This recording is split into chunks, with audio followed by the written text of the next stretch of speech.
Paul, what was it like coming back to Abu Dhabi, a circuit that for once we know?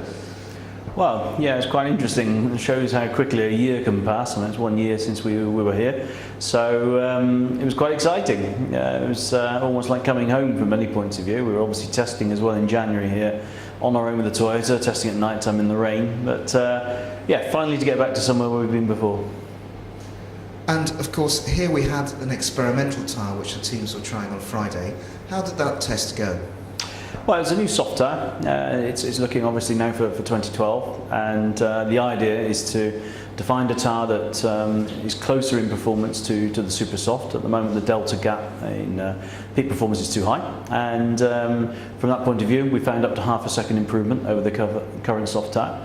It also has an improvement to resistance to blistering, which is something that on the hotter, more aggressive tracks is an area where we wanted to improve. So far, I have to say the results have been very positive.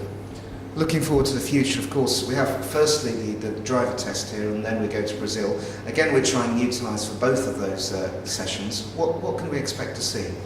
Well, a very intensive programme. In fact, for the young drivers test, we've got a lot of product for next season. The new rear tyre with its structure, new front tyre, new profile, and 3 new compounds. So it's going to be a heavy test session for everybody involved.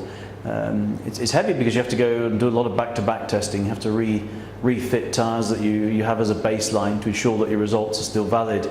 More so because when you're testing, the track evolves during the day. Drivers have to rebalance themselves back to a baseline. So it'll be an interesting test, I think, for the young drivers. It's probably a new thing for them. Many of them have never been tyre testing, so it'll all be good for their skills. After the young driver test, we head to Brazil. Again, we're seeing yet another new tyre there.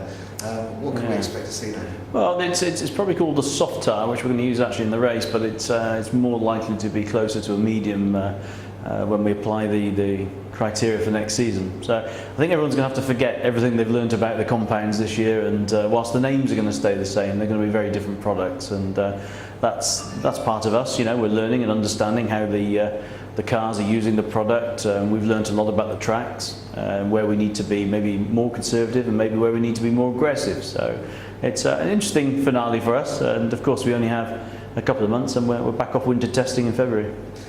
Interlagos, of course, a fantastically historic circuit. What a great place to end the championship. Well, yeah, it's also an important location for Pirelli. We have a lot of business in Latin America, Brazil in particular. We'll have all the bosses there, not because it's the last race, but it's also an important location, and it's also an important history for Pirelli. We've been in Brazil for many, many years. So I think for us, it's a nice place to finish the season, because we have a lot of our friends there from probably Latin America. And it just seems crazy to be saying only one race to go. It's amazing how fast this year has passed by.